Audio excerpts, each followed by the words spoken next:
Poly Medicure Limited health care sector से belong करती है। ये कंपनी मेडिकल डिवाइसेस मैन्युफैक्चरिंग करती है, यानी कि बनाती है। साथ में दूसरे मुल्कों को भी प्लास्टिक मेडिकल डिस्पोजल्स और सर्जिकल डिवाइसेस एक्सपोर्ट करती है। इस स्टॉक में एक बड़ी अपॉर्चुनिटी नजर आ रही है, इसलिए कि इसमें MACD का मंथली क्रॉस ओवर हुआ है। डिटेल फंडामेंटल शरिया कंप्लायंस के साथ टेक्निकल भी देखेंगे।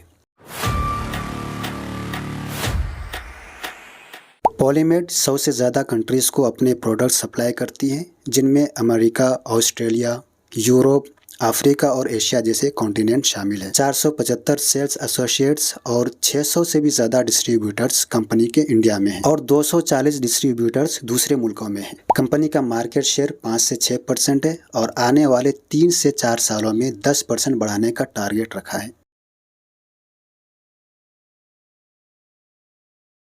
प्रोडक्ट वाइज रेवेन्यू अगर देखेंगे तो इन्फ्यूज़न थेरेपी से 68%, ब्लड ट्रांसफ्यूज़न से 10% और दूसरे इससे 22% कंपनी को रेवेन्यू जनरेट हो रही है। इंडिया से 30%, यूरोप से 32% और दूसरे कंट्री से 38% रेवेन्यू जनरेट हो रही है। मतलब ये कि 70% कंपनी को आउट ऑफ इंडिया से यानी कि दूसरे कंट्री से रेवेन्यू जनरेट हो रही है। 27,000 करोड़ की मार्केट कैप है, मतलब एक लार्ज कैप की कंपनी है। इंडस्ट्री की पी रेशियो से कंपेयर करेंगे तो ज़्यादा महंगा नजर आ रहे हैं। ROCE और ROE गुड है। करेंटली 2,675 रुपीज़ के आसपास ये ट्रेड कर रही है। इस साल का हाई और लो देख सकते हैं। थोड़ी बहुत डिविडेंड भी पे करती है। फेस वैल्यू सिर्फ 5 का है। Debt to equity almost debt free है। क्वार्टरली रिजल्ट्स में हम 2024 से कंपेयर करते हैं तो सेल्स में 378 से इंक्रीज होके 441 हुआ है। इसी तरह अगर नेट प्रॉफिट में देखेंगे तो 68 से इंक्रीज होकर 92 हुआ है। सेल्स में हम 2020 से कंपेयर करते हैं तो 687 से इंक्रीज होकर 1670 हुआ है। नेट प्रॉफिट में 96 से इंक्रीज होकर 339 हुआ है और साथ में ऑपरेटिंग प्रॉफिट देखेंगे तो 27% है, जो कि बहुत ही अच्छा माना जाता है। Borrowing almost debt free company है। रिजर्व कंपनी के पास अच्छी खासी है और फिक्स्ड एसेट भी यहाँ पर कंसिस्टेंटली इंक्रीज कर रही है, also good sign. Cash flow में ऑपरेटिंग एक्टिविटी देखते हैं तो यहाँ पर 240 है।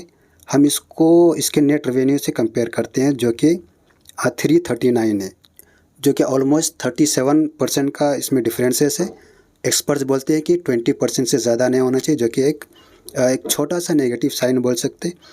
दूसरा, अगर इन्वेस्टिंग एक्टिविटी देखते हैं तो यहाँ पर आपको माइनस नज़र आ रहे होंगे, लेकिन हम यहाँ पर एक्टिविटी के डिटेल पे क्लिक करके देखेंगे तो यहाँ पर जो फिक्स्ड एसेट जो परचेज़ किए हैं वो ज़्यादा किए हैं और साथ में इन्वेस्टमेंट परचेज जो है वो यहाँ पर ज़्यादा है, तो ये भी ऑल्सो गुड साइन है। शेयर होल्डिंग पैटर्न में हम प्रोमोटर्स को देखते हैं तो प्रोमोटर्स के पास अच्छी खासी यहाँ पर होल्डिंग है। FIs ने यहाँ पर थोड़ी सी सेलिंग की है, लेकिन यहाँ पर DIs ने अपने स्टेक को इंक्रीज किया है। कंपनी की स्ट्रेंथ की बात करें तो कंपनी तकरीबन कर्ज से पाक है, यानी कि डेट फ्री कंपनी है। दूसरी बात, कंपनी का जो मुनाफा है वो CAGR अगर पिछले 5 सालों का देखेंगे तो 29% के साथ इसका जो है CAGR जो कि एक पॉजिटिव साइन है। और थर्ड पॉजिटिव साइन ये है कि कंपनी जो है 100+ कंट्रीज़ में अपने प्रोडक्ट्स को एक्सपोर्ट भी करती है। नेगेटिव साइन ये है कि स्टॉक के बुक वैल्यू के मुकाबले में 10 गुना से भी ज़्यादा जो है ये ट्रेड कर रहा है। ठीक है, ये एक नेगेटिव साइन है। और दूसरी बात, कंपनी का जो वर्किंग कैपिटल है वो भी इसमें इंक्रीज हुआ है। तो ये थी कंपनी का मुख्तसर फंडामेंटल। आपको ये एनालिसिस कैसा लगा आप नीचे कमेंट करके ज़रूर बताएं, और एनालिसिस पसंद आ रही है तो वीडियो को लाइक भी ज़रूर करें। कंप्लायंट की बात करें तो इस्लामिक स्टॉक स्क्रीनर के अकॉर्डिंग सारी चीज़ों में पास है और इम्परमिसिबल इनकम आपको 2.68% यहाँ से रिमूव करने होंगे और इंटरेस्ट बियरिंग डेट भी बहुत ही कम है, जो कि एक लॉन्ग टर्म पर्पज़ के लिए एक पॉजिटिव साइन है। अब हम यहाँ पर टेक्निकल को डिस्कस करने जा रहे हैं। तो सबसे पहले हम यहाँ पर देखेंगे आज के दिन ये 5.5% से भी ज़्यादा ये नेगेटिव गया था, इसलिए कि अभी करेंटली जो वॉर का जो सिचुएशन है तो ये मेन रीज़न है इसका आज इतना डाउन जाने का। तो हम सबसे पहले इसका मंथ के टाइम फ्रेम में हम देख रहे हैं तो मैं यहाँ पर 2-3 इंडिकेटर्स यहाँ पर यूज़ कर रहा हूँ। सबसे पहले ये देखो EMA 9 है और ये MACD है और एक RSI है और ये CCI है। ठीक है, तो सबसे पहले यहाँ पर EMA 9 देखेंगे तो इसके ऊपर यहाँ पर कैंडल बनाए, ऑल्सो गुड साइन। दूसरा यहाँ पर MACD का जो हिस्टोग्राम है सेकंड बार यहाँ पर पॉजिटिव क्रिएट हो चुका है। तीसरी चीज़ अगर यहाँ पर ये देखेंगे RSI ये अभी भी 75 के रेंज से बहुत नीचे है, मतलब अभी भी पोटेंशियल बहुत ही अच्छी है। तो ये हुआ लॉन्ग टर्म के पर्पज़ से। इससे मुराद ये है कि आप 1.5 से 3 साल तक के लिए।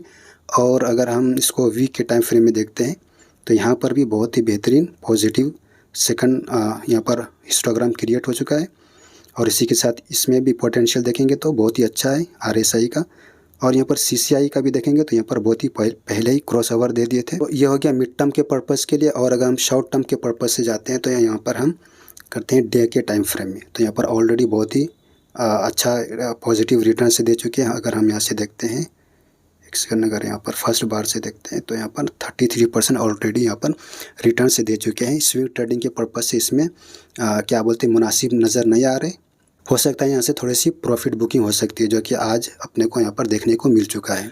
लॉन्ग टर्म और मिड टर्म के पर्पज़ के लिए आप इसके ऊपर खुद से एनालिसिस करके आप अपने रिस्क पे डिसीजन ले सकते हैं, या फिर आपके कोई अगर सेबी रजिस्टर्ड इन्वेस्टमेंट एडवाइज़र है तो उनसे कंसल्ट कर सकते हैं। इसलिए कि मैं कोई सेबी रजिस्टर्ड इन्वेस्टमेंट एडवाइज़र नहीं हूँ। आज का मेरा ये एनालिसिस आपको कैसा लगा नीचे में अपने राय का इजहार ज़रूर करें और अपने दोस्तों में भी सवाब की नीयत से ज़रूर शेयर करें। इस तरह आपके भी जहन में अगर कोई स्टॉक है तो आप नीचे कॉमेंट करके ज़रूर बताएं।